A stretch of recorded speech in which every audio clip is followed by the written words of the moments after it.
Welcome to Pop a la Carte, episode 59, which is really a special hour-long interview with the men of Versailles, conducted by our very own Valerie. So please check it out, and then remember to watch the final season of Versailles starting this weekend on Ovation. Would you mind, for the recording, introducing yourselves so we can get your voices together? I'm Evan Williams, and I played the Chevalier de la Reine on Versailles. I am Alexander Vlahos, and I play Philippe, Duc d'Orléans.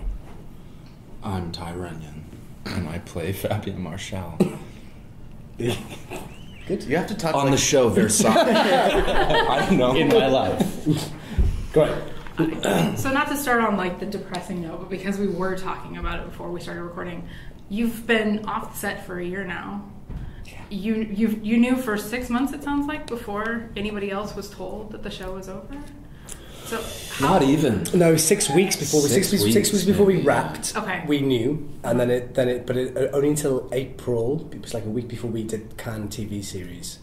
Did France eventually announce that it was the last? We knew for ages. Yeah, I was tweeting about it for ages, saying goodbye. So it was out there because you were telling everyone, even though people didn't want to believe officially. it. But I was sort of, Would have been a good marketing ploy had it not been true. Right? Like, goodbye, everybody. Just kidding. Yeah. Just kidding. But also, I was like I said to you before the interview started, was that they could have used it better in my terms of capitalising on us being in that it was the last. Because I think telling people that it's the last means that people will be more invested in watching the last, rather than it being like, well, it's going to come back next year as well, and well, we might catch it because there's always going to be on VOD or demand or whatever that thing. So I was always sort of saying, well, because we know, why not let them know, and then they can embrace it a bit better. Well, especially since you are several seasons in. Yeah. It would be, because, when you see, it's usually daunting. It's like, well, it's still going, but there's already 2 seasons. I'll wait until it's over. So yeah, it feels like you could have used that, which Ovation is kind of using it now. Yeah. Because it was, immediately when I got things, it was the final season. I'm like, oh, okay. Yeah. Yeah. And then I cried. So did we. But yeah, it's mad that it's been... We wrapped filming on October the 16th. Yeah. Last year. So it's, it's mad that it's been coming up a year, a year of doing loads of press and saying goodbye to different stages, different Time countries. flies when you're saying goodbye. Yeah, I think last year when I did the interviews with the ladies, you guys were on set filming. Yeah. That's right, and I think... most of you couldn't come. I think, well, not even though we couldn't come, but I think it was fantastic that Ovation brought over all the women. It was great, because also this show does get dominated by Louis and Philippe and the men in the show, but the show is not about... It's not male superiority, even though it's called Versailles. It's not called Louis XIV. It's true. And to showcase all the women last year was an amazing achievement, and something that should have been done, because even though not just amazing actors on the show, but we had Aude, our amazing producer. So it had this show does have a strong female voice. The women in the show, the characters in the show, are incredibly powerful. I wish we could have had women directors. That's one thing that the show. So we tried. I think season 2 they tried, but there's always that thing, though, isn't there, about making sure that the people that are directing are the best for the job, whether they're female or male. But you're and right. who's available? Yeah, of course. I think that's what happened in season 1 was that they went after, I don't know if I can say it, but Sarah Polley. Yeah. And she wasn't available, and so scheduling too. But Yeah. I think Jessica Jones season 2, that was one of the few things where they made a point of every single episode was directed by a woman. I mean, that is obviously a female-led. I was just at Rain Dance Film Festival, and they've got this thing called F-rated. I think it's a thing now, isn't it, where if it's female written, female directed, female lead cast, then it gets an F rating. So I think that's an amazing step in the right direction for programming, television, film, otherwise. F-rated.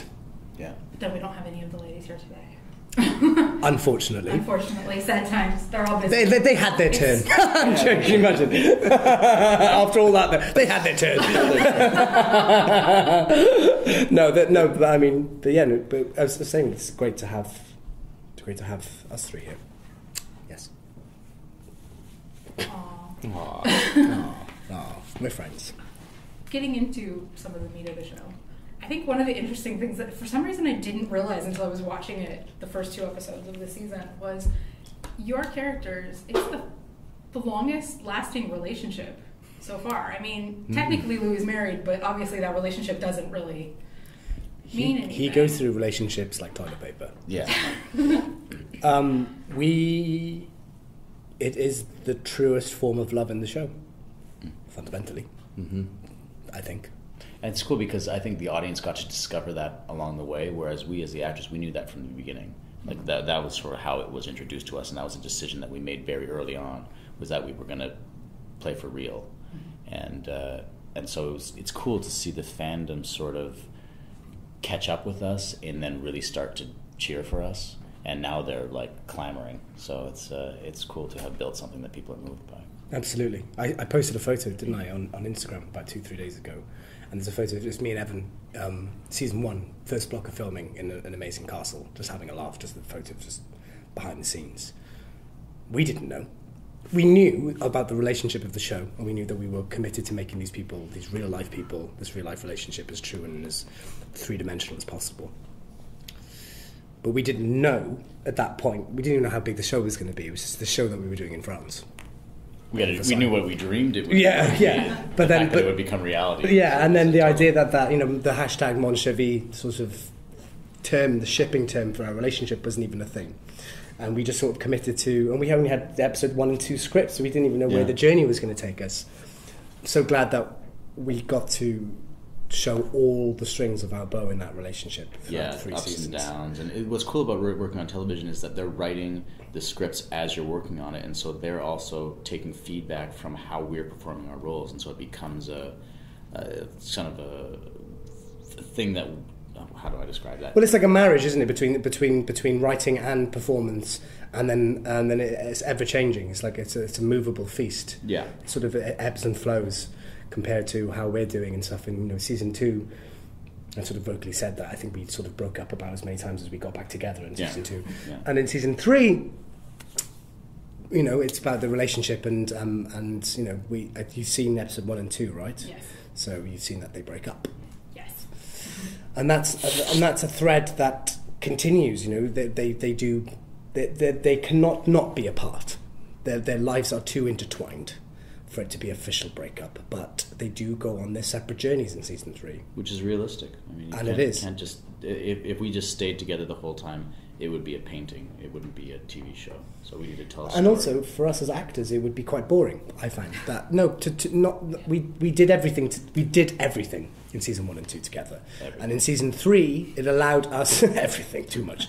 And in season 3. We both got to experience a different version of this show, filming-wise. I got to work with this lovely man next to me, which I never got the chance to do in season 1 and 2. I think we shared one scene together.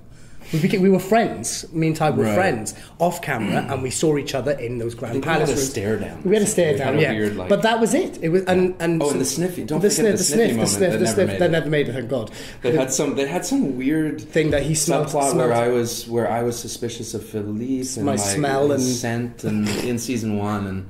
It was just too much. Your sniff. Okay, we need you smelling again. Okay, and then you smell something. Okay, I smell something. Like it was like thank God that thread. You're gonna need subtitles to explain that subplot. But we never shared a moment. Well, we shared moments, but we never shared a scene. So the idea that due to the cause of us breaking up, that thread that sent me off in one direction also sent Evan off to meet an amazing guest actress, and you had the most amazing other storyline. So it sort of swings and roundabouts. For the fans, I can guess that might be quite sad that Mon Chevy is no longer together. That's good. Like let them feel the depth of let them feel the lack. Yeah, let them feel the lack, and then we'll see if it comes back. We'll see if it comes back together. But it opens up more doors rather than closes them. That's my point. As much as they want it, they also want the drama of... Exactly. Right. Exactly. Yeah. They tuned in every week in the UK and France to see whether we'd get back together, so that's good drama in terms of that, right? Yeah, there you go. There you go. It was actually interesting, the end of your second season story arc, Evan. When Louis challenges him to basically grow up. I was pretty sure that I thought I knew where that was going to go, and I was like, "Oh, this is going to be bad." And then we see him, and he really has grown up. He's got a job. He's got a job. he's honestly helping to raise Philippe's son. Yeah. He has a great relationship with Palatine. Palatine. In the absence of Philippe, between episodes 2 and 3, we find Chevalier really flourishing out from under the shadow of Philippe. And since he doesn't have the opportunity just to be dependent on Philippe as he always has, he's been forced to reinvent himself. And so then when Philippe comes back, there's a certain friction because both men have changed. Both men have grown, and so we see them trying to reconcile that. Yeah, and they both worked out separately and independently of each other that they are better people independently than having to be a unit. And it's about whether that what that is between the two of them. But yeah, I think Philippe walks in and sees that Chevalier no longer needs him. He's got a job, he's got a wage, he's got a room, he's been looking after his son. It's like, okay, well, that's happened, and Philippe has been to war, fought for France and what he believes is fighting for, and bodies, I can imagine he's seen so many horrible things. The first thing that Philippe sees when he walks in is, the Galerie de Glace is finally completed. We learned a fact on the very first day of our little tour of Versailles in season 1, where one sheet of mirror is worth 10,000 battleships. So when Philippe walks in terms of, that's why I was playing, and that's the thing, is when he walks in and sees that the Galerie de Glace is completed, he knows how much that room cost. And he's been fighting for France, and Louis has been taking all that money that he's been winning from the war, and rather than building and helping the soldiers and the injured, he's finally completed his palace. There's that sort of juxtaposition between the two of them. Is it his is it just that has him so removed? Because he's come back and he doesn't feel in place. I mean, we saw him at the end of season 1, I believe, or was it the beginning of season 2? Halfway through season 1 he comes back from war and has the same sort of thing, which is this what's amazing about this show and the writing is that we never say that they're gay. We never use that term. We never say homosexual. So there's certain things that is implied, and that is just a given. Another thing I find with Philippe is that he has PTSD. They never actually ever say it. He's completely bipolar. They never actually say it because that term didn't exist back then. But not even that. He comes back from war and he's a changed man, as you would. You've seen so much horror on that field or whatever in those battles. You would come back different. They're not just going to get him skipping in and being back to his old self. So I think it's great that the show represented some sort of trauma. Yeah, it did tell that story with the fireworks, your PTSD reaction to the fireworks. In season 1. But then the same in season 3, he comes back and he's now, the organiser of parties, extravagance. He sees the Galerie de Glace, extravagance. I think Philippe doesn't feel like he's part of this world because he's been fighting on the battlefield where there is no extravagance. I think that's a big thing to represent. And it's not implicitly written down, it's about, that's what naturally would happen, I think. You were there on that day, weren't you, Roger, when we filmed that scene with us coming back together, and we always talked about it. We didn't over-rehearse any of those initial scenes with Philippe and Chevalier because it always needed to be felt in the room. Richard Clarke wanted to rehearse it, and we sort of, let's just do a couple and feel it, and it works on screen. You get the story in their silence. And it always has been with these two characters that the less they say, the more you feel in a bizarre way, right? And it's interesting that you see these two characters who have seemingly found their niche, and yet love doesn't go through the brain. Yeah. It wants what it wants, and you can't deny it. Like when it's true love, you can't deny it. Yeah. So it just sets them both off again. Yeah. Yeah. Yeah. Thanks, Dan. Yeah. Do you think it's that removal that he has because of his PTSD, because he's been so far away, that has him so fixated on this story? I think he's looking for a job. I think he sees the Chevalier's importance, and I think he wants responsibility. Philippe's always wants responsibility. Never gets given it because it's that classic younger brother, just do as you're told sort of thing. So Louis gives him a job at court. Gets to be part of the council. Part of that council job spurs him onto doing this thing about the Americas and sending these prisoners off. Through that, he then becomes basically obsessed. It's an addiction, and that's what Philippe has in his personality. He's an addict for opulence and gambling and sex and parties. But instead of going down that route, which we saw in season 1 when he comes back of basically having sex with anything that moves and drinking himself into a pit of oblivion, he comes back and decides, I'm not going to do that again. I'm not going to have that pitfall again. And he uses his obsession to what ends up becoming this amazing storyline of the Man in the Iron Mask. So yeah, it is his removal from court, and also Philippe sees things outside of everything. I think he's always been the character that the audience sort of find their way in through the show, because he's the one that questions what's happening in front of him, questions Louis's judgment, questions morals and stuff like that. How are you doing there? Just as I was about to ask you. Oh, your question's coming up and you decided to eat? More fool you, sir. That's always the way. I know. I was like, well, I guess I have a break. I'll take a bite of my sandwich. No. Because obviously, as I said, I've only seen the first 2 episodes, so I don't know where it goes. Yeah. But that seems the obvious place to bring Fabien into the story. It would appear that way. So, obviously last season he was fired and then brought back. Is there some resentment from him towards Louis because he was cast aside in that way and allowed to? You know, there's probably some resentment there, but the fact remains that that is his. He deeply feels that that's his sole mission, is to serve the king. So I think it's a case of, I mean, you guys were talking about true love, and with Fabien it would be true duty. Mm-hmm. And so I think Fabien probably always knew Louis would eventually come back and go, hey, I really need you. So resentment, I mean, I think for him being the older person and just who he is, I think it's probably more understanding than resentment, and that, you know, that Louis needed to have his little spaz and then come back and, you know, ask him back. So I don't think there's too much resentment there. It's just, you know, happy to be back. Otherwise he's on the streets, you know.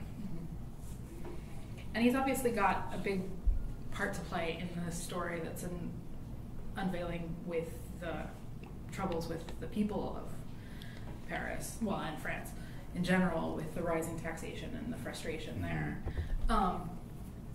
Does he sympathize with the people because he is the only one in the story who actually came from that side of everything? Right.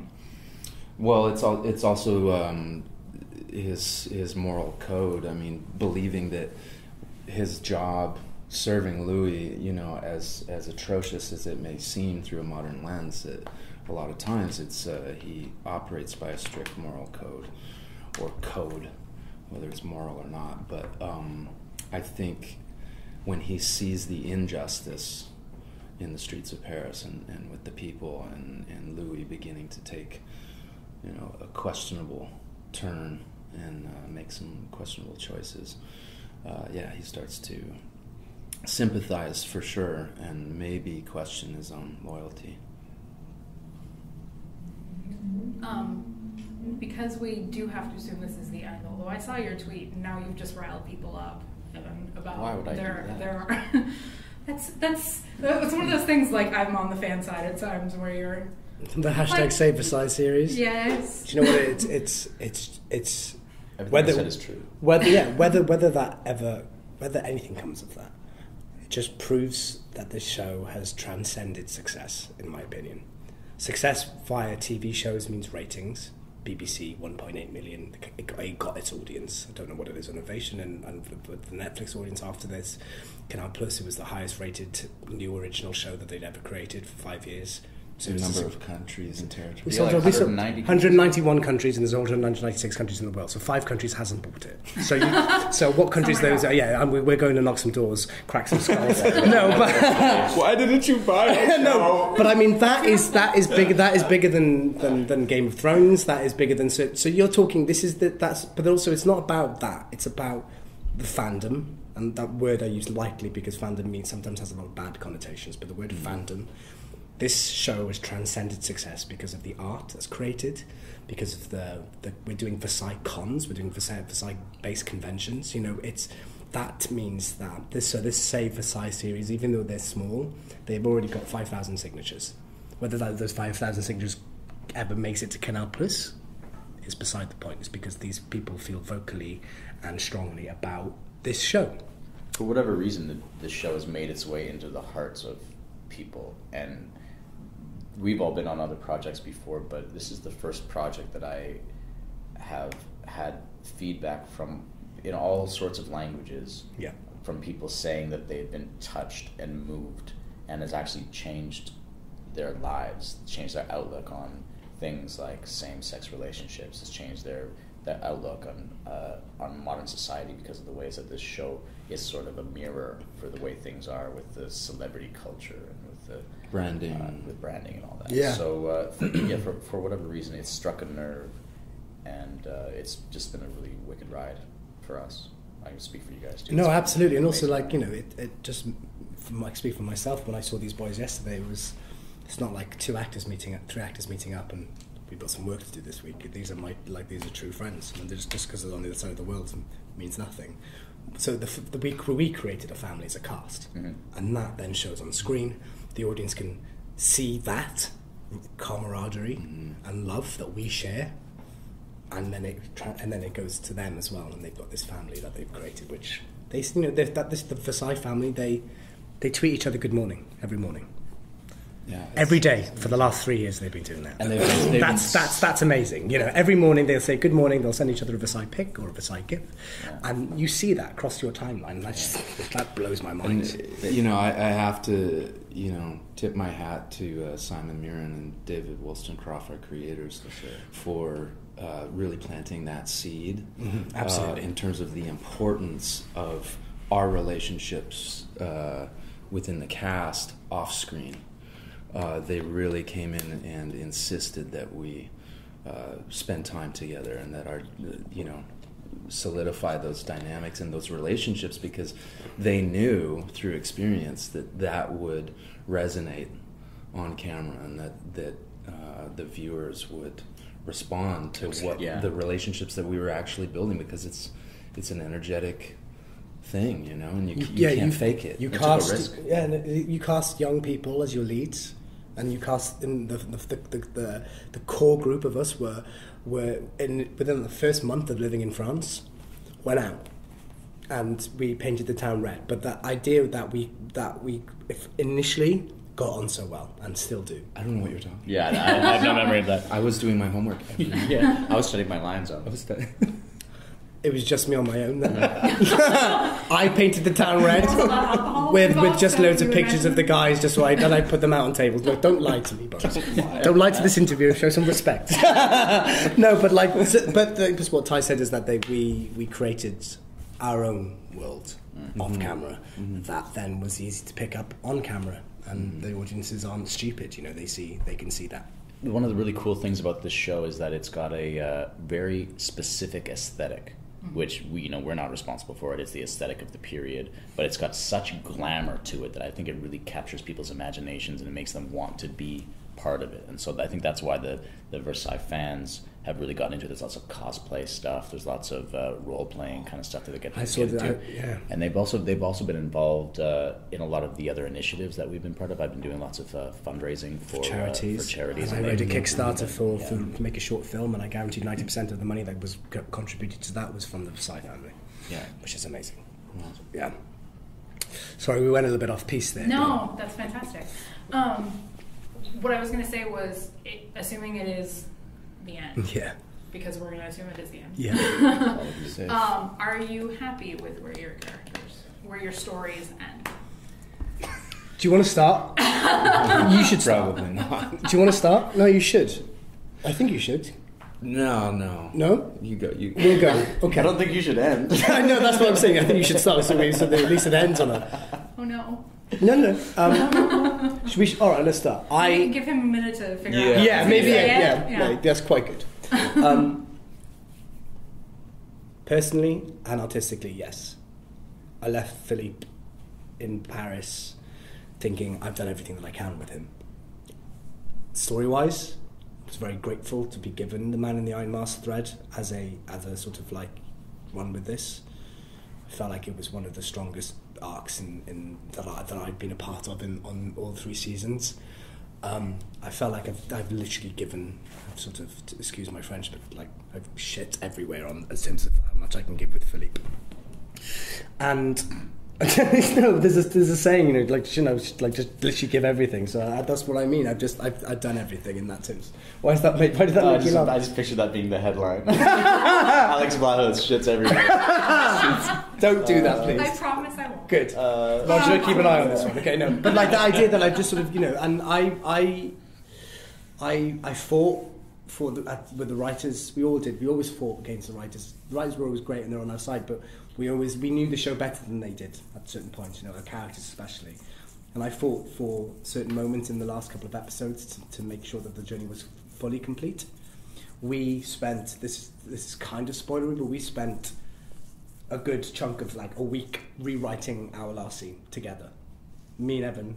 Not to say what happens in that last scene. No, we're not going to say it, but the idea that me and Evan made sure that our last scene together as characters was how we wanted to end the show. Yeah. And we fought for that. And we got it. And it's one of the best scenes that we've done together. Yeah. And there's a reason for that, because we knew our characters. And we wanted to make sure that as it was the last, by that point that we knew, to make sure that our send-off was what we thought these characters deserved. So yeah, I'm very happy with how it's left, and there's no sort of what ifs, but that's just me.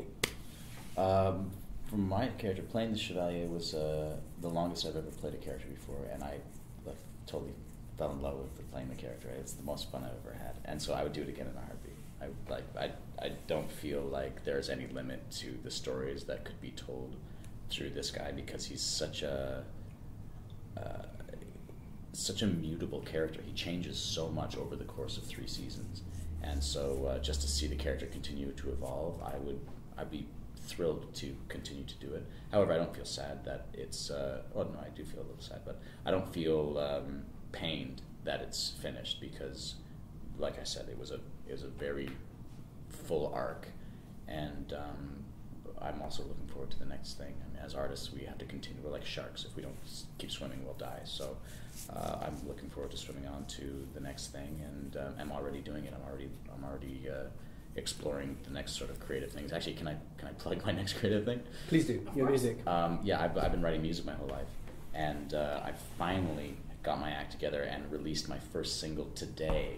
Oh, that's fantastic. Yeah, the name of the music project is Bright World, and the name of the single is Tough Drug, and it's about codependence and how love gets lost when we get addicted to each other. So yeah, it just came straight from my heart. So it's available on iTunes and Apple Music and everything. And yeah, yes. I hope you like it.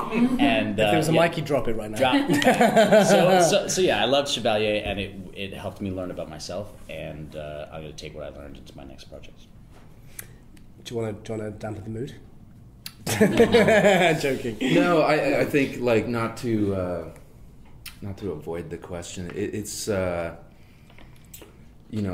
loved playing Fabien Marchal. I think it is probably the greatest role in my career in many ways, just in terms of the layers and depth and research and that I was able to do, and backstory writing, and because there was so much that was unknown about him, so I really got to dive into backstory and kind of create someone out of nothing as a fictitious character, and really loved that. I think season 3, I feel like the storyline with Sophie gets resolved quite nicely, and Man of the Mask one sort of does as well. It was the Paris one that sort of. Well, I felt like the question of loyalty and what that is, the nature of that, and duty. It felt like an afterthought to some extent, and maybe not as fleshed out as I would have liked, to explore. But because it was such a main storyline and theme in the first 2 seasons, it sort of was left, kind kind of with some holes, and that's it is what it is. It's a huge cast, and they loved to bring on new characters and kind of create these arcs, like with Leopold, and so there's only so much time, and I get that, but I do feel like the Sophie storyline was quite satisfying. Well, that started with the mum, didn't it? That started with that connected to the very beginning of Yeah. season 1. Yeah. That's really satisfying about doing a show for 3 seasons, is you can take things from the very beginning and draw them all the way. Absolutely. To the Like, end. there's The a scene- fans that are really paying attention are the ones who are really gratified by that. There's a scene, our first scene on camera together, apart from in season 1 of the sort of fellatio, is that there's a scene. there's the scene with Chevalier's feeding me grapes, saying you have the power to be king. You're better than your brother. That scene and the subtext in that scene, not necessarily what we were saying, but the idea about control and who's more dominant.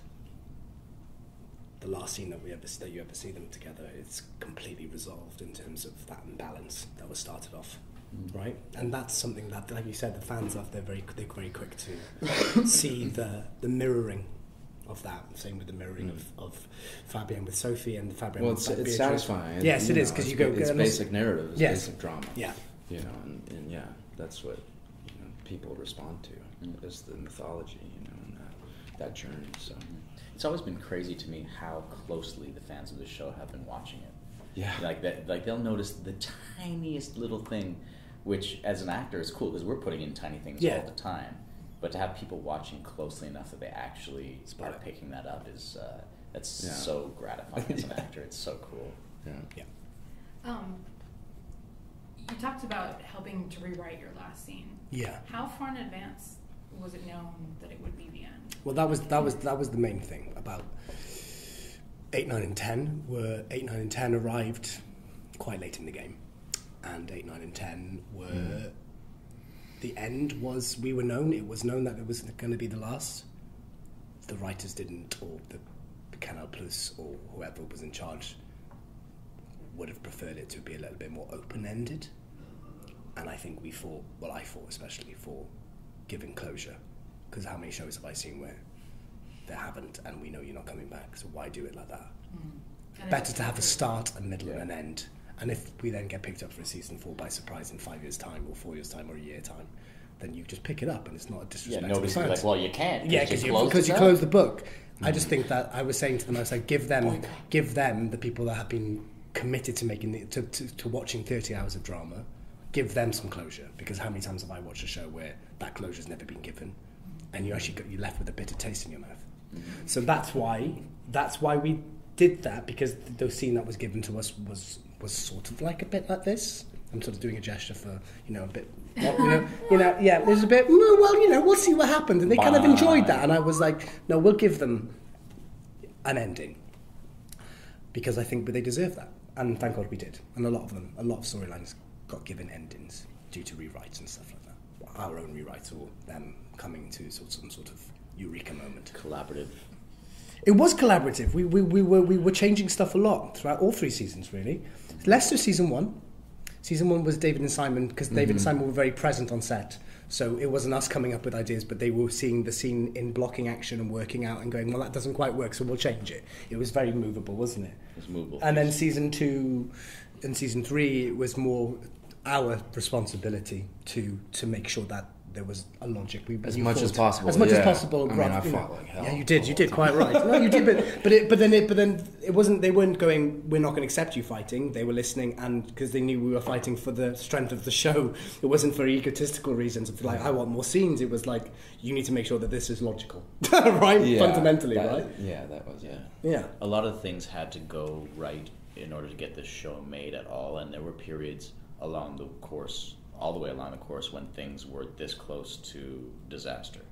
And so not just with this telling of the story, but also with the things like the sets and the funding and everything. Like it was a tight wire act to get this show out. So the fact that it has made it out all across the world is a triumph. And you can't expect all the things to go right. And so it was a long shot that the show would end up the way that it has. And we got especially lucky with the cast because there was no egos. We didn't have any bad apples. Everybody was there we were all team players. We were all there for each other. Mm-hmm. And I think people say that a lot, but it's cool to actually say it and mean it. Yeah.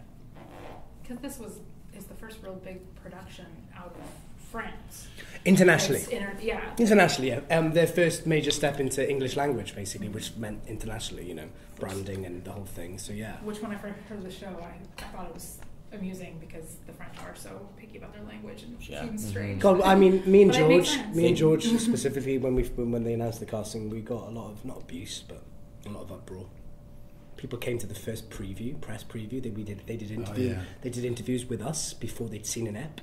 We got frost from Les Laurent, the French newspaper, the French newspaper that's quite right wing. That came to see it and that interviewed me and George and were just completely hostile. Watched the episode, came back to do another interview about 3 months later, and they said, "We ate our hat.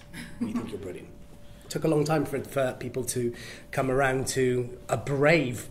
Not necessarily brave for us in English and in the US and stuff like that, but a brave step for France. For the French producers, yeah. And it's funny because the French public really came around when the British tabloids picked it up and started saying that it was trash. Yeah, and then the French were like, no!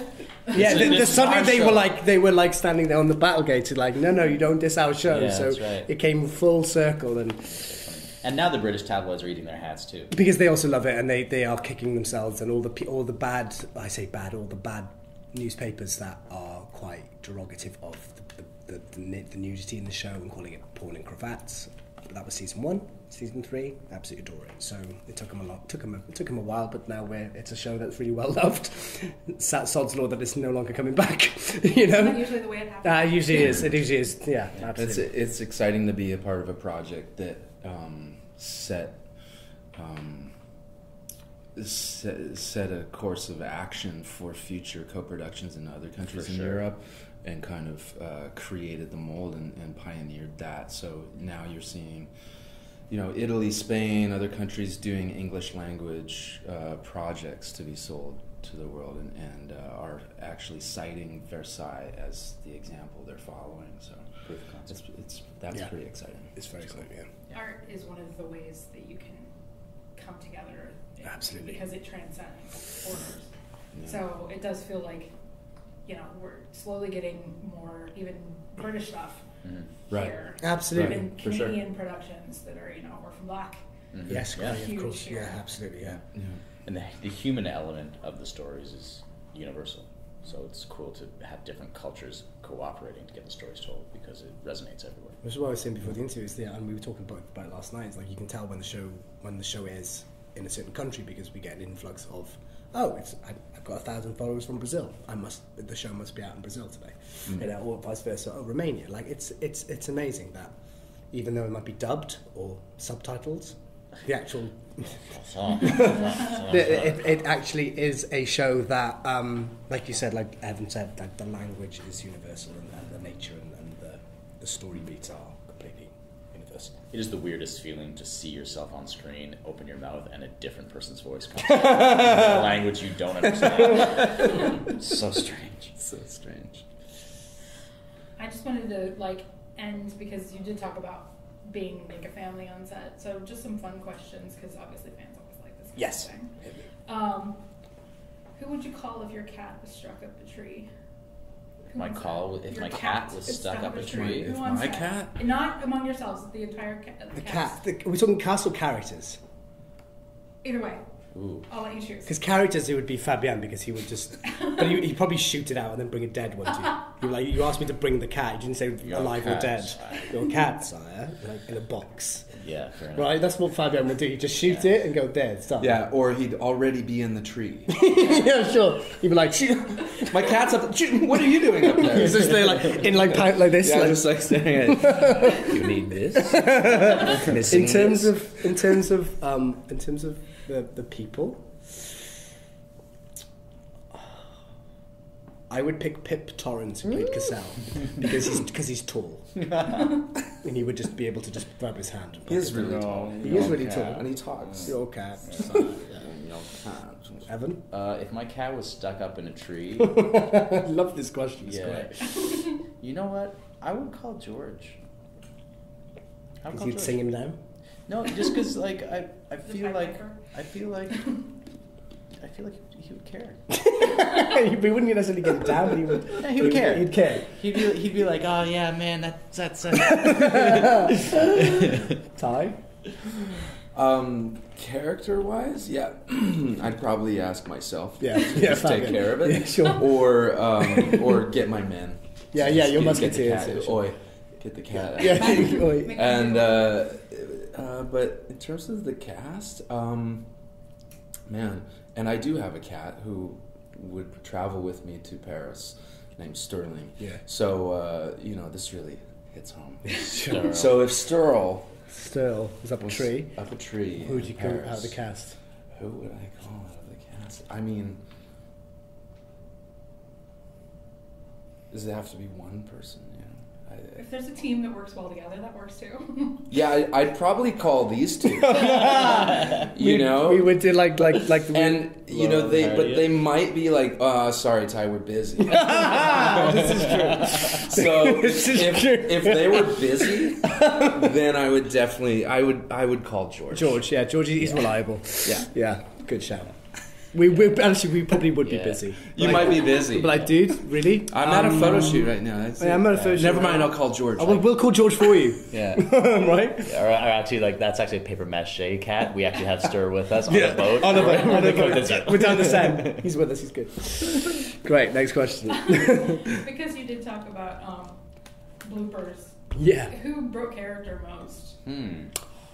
Wow. So Good question. Broke character. You might have different answers for this since you guys didn't I think necessarily film as much together all Right. the time. I think I broke character quite a lot because I needed to get out of the thing. I had to get out of, but not necessarily in bloopers, but just sort of making sure that when action started, I was in it. But then the minute it cut, I was not really in. You mean anyone in all 3 seasons? Any Yeah. actor, any character? Anatole Tobin. Anatole Tobin, who played Moncourt. Yeah. Because right, he was never. I don't think he was ever in character to break it. Right. It was kind of. He was a him. mesh, but this our impression of Anatole is like we walk past his dressing room, and the door would be open, and we were told never to lie down because our wigs cost a lot of money. But he would literally, this wig would be over his face. He'd be with his shirt off in his pants, sort of like lying on the bed, and he'd be like, "My babies, my princes. Hey, hey, my prince, where do I get the Stutzi?" And I'm like, Stutzi is like, the money. I'm like, you mean per diem? He's like, yeah, the Stutzi. I'm like, the finance department is like, where's the finance department, baby? I'm like, third voice, okay, would you come with me? Like, he was one of those ones that would just constantly ask. He'd need a lot of notes. He wanted notes all the time. Was I good? Was I good princess? Was I good baby? And so Anatole was always the one that was never really in character to be out of it. He was amazing. But he was incredible. What a voice! What a voice! What a madman! Yeah, it's funny because very rarely did we have actual comedic scenes. So usually when you break character, it's because you're laughing or something. Otherwise, you're like you just forget your line, or most often what happened is, since we're speaking kind of archaic language, sometimes it would just be like you just trip over your tongue. And so, but usually we were working at such a clip that it wouldn't be so much a break. You would just be sort of like, and then be like, going again. You would just go again. So, but when things went wrong, they usually went pretty fantastically wrong. My friend Tygh Runyan here, he entered a room so forcefully. That's on the blooper reel that they eventually released, which is yeah. I did exactly the same thing in season 1 where I nearly killed an extra. Right. The door came right off. The same door. I bashed through the door. The door came swinging off its hinges, so it went off, and then it was just standing there. And I turned around, and these extras that are guards that are not, they're just like, we do not move. If it's cut, we are not breaking a sweat. And I look around, and I'm like, he's gonna die. And this is about week 2 into filming. I was like, I'm gonna kill someone on my, like, this is great.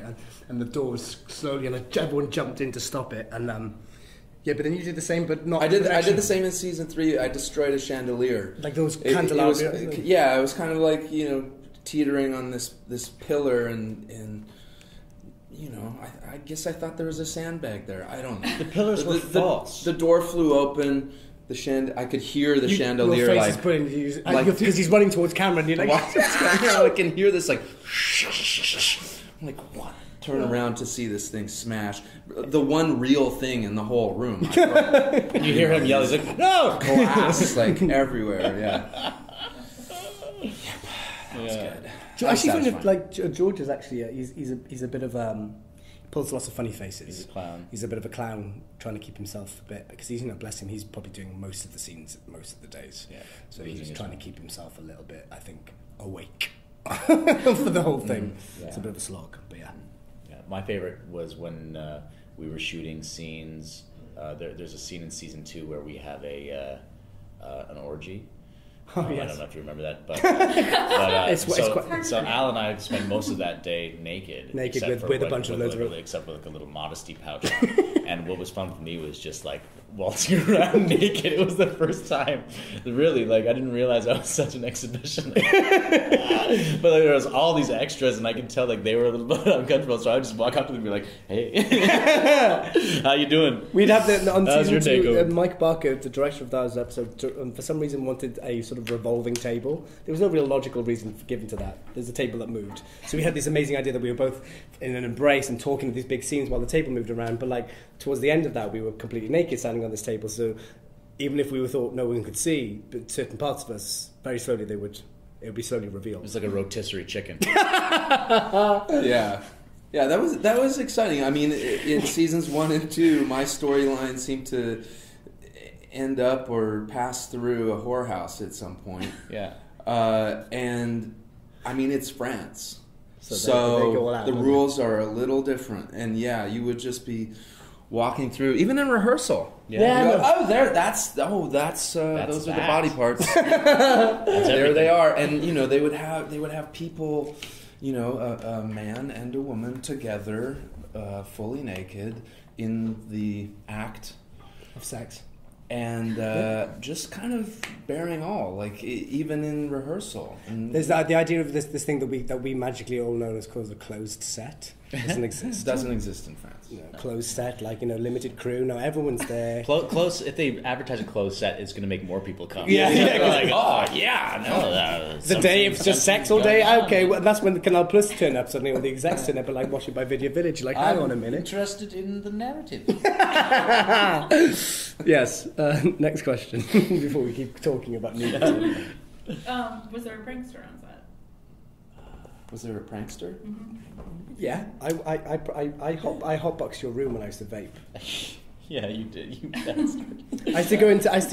I used to play tricks. I used to go into people's like rooms when they were on set, and I would like film myself being in those rooms, and I'd film Evan's room, and I used to vape plumes of smoke. So I was thinking, so I knew Evan was finishing his one of his last scenes of the day. So I went in about pretty much half an hour before, closed the windows, and I just spent half an hour vaping in his room. So there was and I closed the door, and then I just waited for him to go in, and I could just hear like,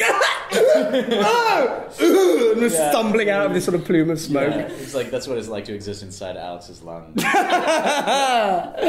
Health. I have a disappointing story about a prank. Oh, right. I don't know if I told you guys. No, did you try Okay, one so- and fail? Well, so in season 2, at the end, of season 2, the last scene we were shooting, if you remember, was the Indian kind of dance. Yes, The yes. huge dance. Oh, you piece, turned up. right? It wasn't. You weren't filming, right? I wasn't in that scene. And it was our last ever day. The last of the day, and so I had arranged with wardrobe to be fitted with a gown.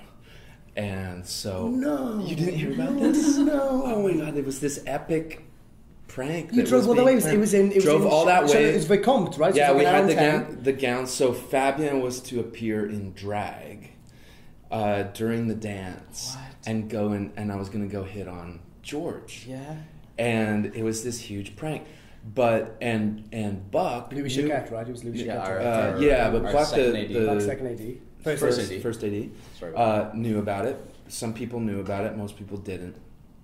I show up to get ready and do this, and I go down to set, and Buck is throwing a fit. I don't know if you guys remember how behind We were it so was, behind. and it It was was a this like massive scene, and the first AD just threw a fit and kicked everyone out and like specified me, like, get out of here. It's like, it's not happening. He looked at me and was like, it's not happening. To make the day. Wow. Were you fully done?